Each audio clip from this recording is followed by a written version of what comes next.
Lordship, Justice Tandon, my fellow panelists, ladies and gentlemen. Very good morning to you on a Sunday. Sunday is a tough day for people to come, and so I can see a huge amount of people coming in here. So thank you very much for joining us today. I would have ideally liked to use a PowerPoint presentation because typically when we talk about electronic evidence, as Vigyan just now mentioned, I wanted to showcase some of the technologies, or the approaches by which one can very nicely collect the electronic evidence.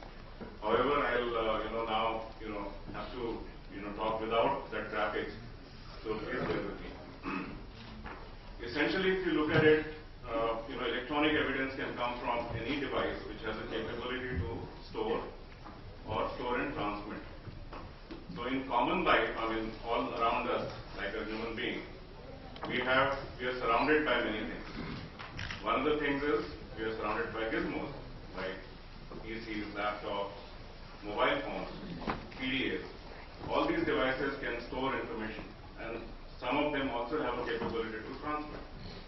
So the moment we talk about any device which has a capability to digitize information or information in the form of video, data or voice, has an ability to be investigated. And that's where electronic evidence would come from. So cyber forensics is an area where I specialize in as a practitioner.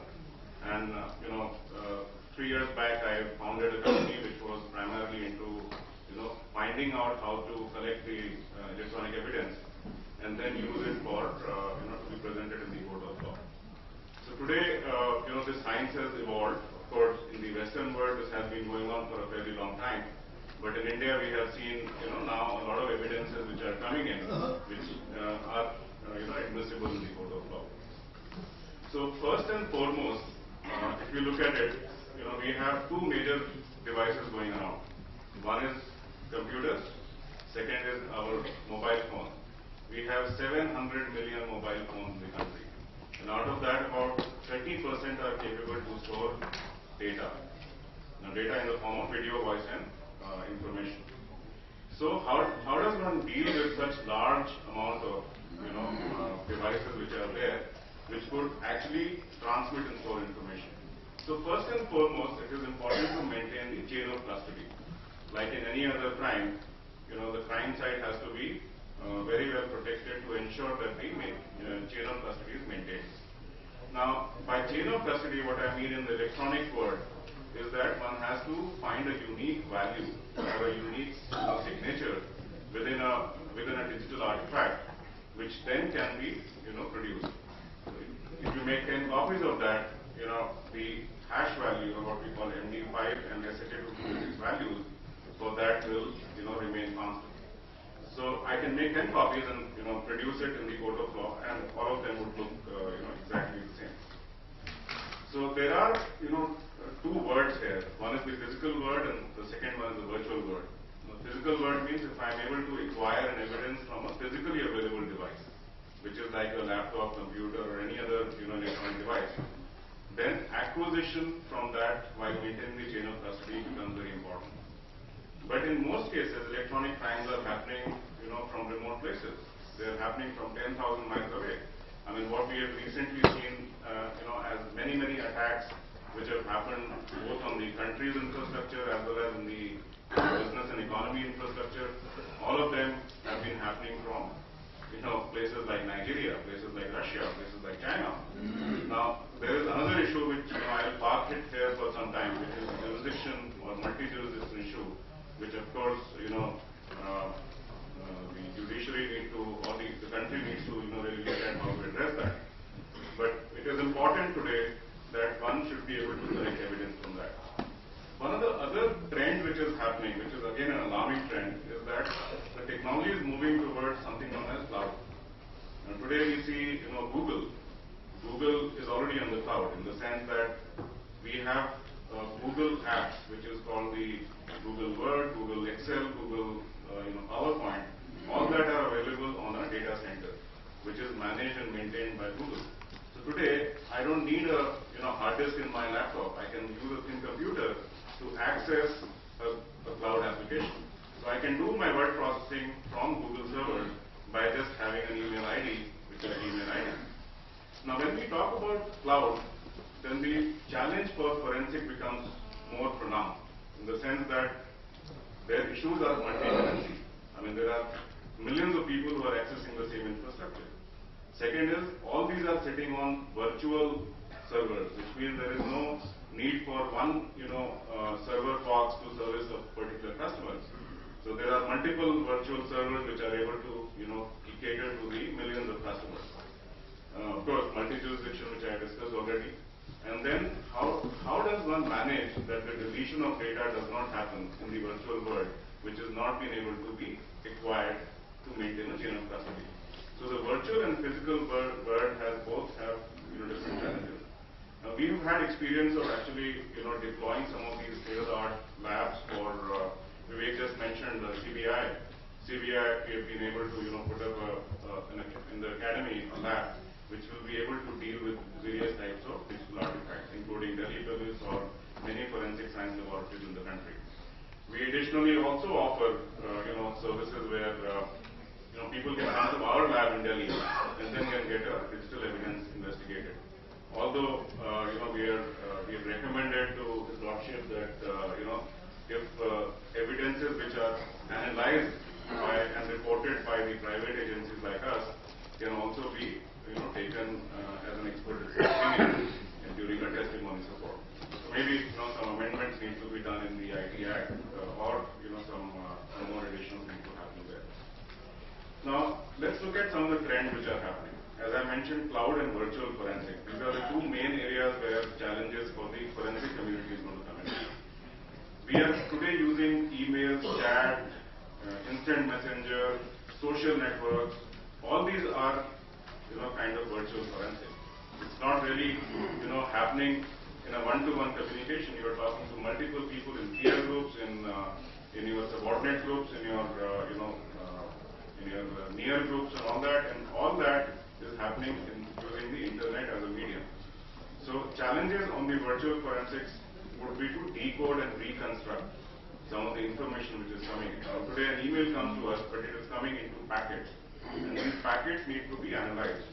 So there is a technology which is called the packet forensics, which will reconstruct all the packets which are coming in from all the places. So let's say a mail comes from ISI to one of the agents here in India, then all that could come from various routes and could come from various servers. Similarly, bots are today used to attack various to do hacking or attacks. Today, I may not be using my computer to directly attack a bank's core banking application. I could use a infrastructure which is sitting in some place in Coimbatore and use that server to attack the bank. And we recently found cases where banks are reporting a lot of attacks and fraud which are happening using the internet infrastructure. So I'll narrate a few examples, which will highlight that what is the enormity of the problem today. One of the things which we realize is that organizations have a very little awareness about how to protect themselves for these attacks which are coming. If you look at it, the bad guys are maybe 10 times faster, better, and technology aware than the good guys. So good guys have to really catch up, with whatever happening, because they have a single-minded agenda to just destroy and to, do something which is mischievous or malicious. So cases like, where intellectual property get involved. I mean, there is a study which was done by a US market research organization, which found that almost 69% of the organizations, internal thefts are predominant. So at one end, we are worrying about attacks happening from the external world. At the same time, we need to protect our own infrastructure from the internal attacks. If we see WikiLeaks, they've just become a rage in the last few weeks. They have been able to, pull out very, very confidential documents from, places which are, which are supposed to be top secret and which are supposed to be not shareable. So, if I'm able to intrude into the infrastructure from outside, then that's called hacking. But if I'm able to, have a a connivence with an internal employee or an internal trusted man, I can still pull out the data. The issues are both internal and external. So there are technologies today which can, so I'll talk about two things. One is that how does one prevent? And second is how does one analyze? So cyber forensic has two parts. One is the pre-event and one is the post-event. Now pre-event is mostly intelligence gathering, or one can do a very proactive monitoring of networks and information which is going within the organization or the government infrastructure. And post-event is if the crime has happened or if some incident has happened. How does one analyze it forensically in order to be able to take it admissible as an electronic evidence in the court of law in line with the IT Act. So preventive, I mean 90% people should go ahead and just do preventive, and that will avoid a lot of crimes which are happening. So there is a tool which is coming now, which is called the Security Information Event Management, what is called SIEM. Now what it does is that it collects logs from various devices which are there in your internet, network and computing infrastructure. And if you carefully analyze those logs, you can actually build an intelligence on top of that, which is called correlation. Now if you're able to build a correlation, then you can say that this is an anonymous activity that is happening, this is a malicious activity that is happening, and how do I prevent an attack to happen? So like we were talking to some people in Indian defense, and they said that there are attacks which are planned from Pakistan, China, Russia, and some of these other places where they have been working for almost 6 months to try and become an insider by still attacking from outside. So there are ways that they can actually in about 3 to 6 months they can become an insider or a trusted man from an electronic access perspective. So these are dangerous things. I mean, we just heard that PMO office also had some compromises which were done. Some attacks were done from the middle of the China. There was a university in Canada whose professors actually detected that there was a gang which was just trying to attack few establishments in India. So one is the preventive part, and on the post part, of course, there are a variety of technologies which are available technically. I mean, I may be looking like an odd man out in this conference because I'm from the technical side, not from the from the legal perspective. But what I understand is that if technology can come in as an aid and enabler for the legal community to take care of the electronic evidence and then use it well. With that, I will end my talk. Thank you very much. You have just brought about Google, you have brought about the forensic labs. Now, you must have heard recently that the China wanted to hack the Google itself. That was a mysterious activities, and the Google has become a part of our internet system. And now, regarding the pre-event and post-event, you have said pre-event is a sender, post-event forensic works.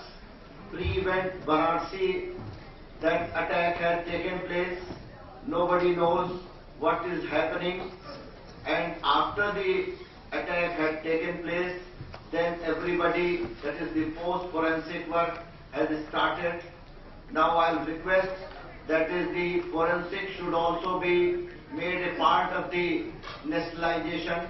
We have got only 4 forensic labs, that is the founded by the government of India, that is in Hyderabad, Bangalore, Calcutta and Allahabad.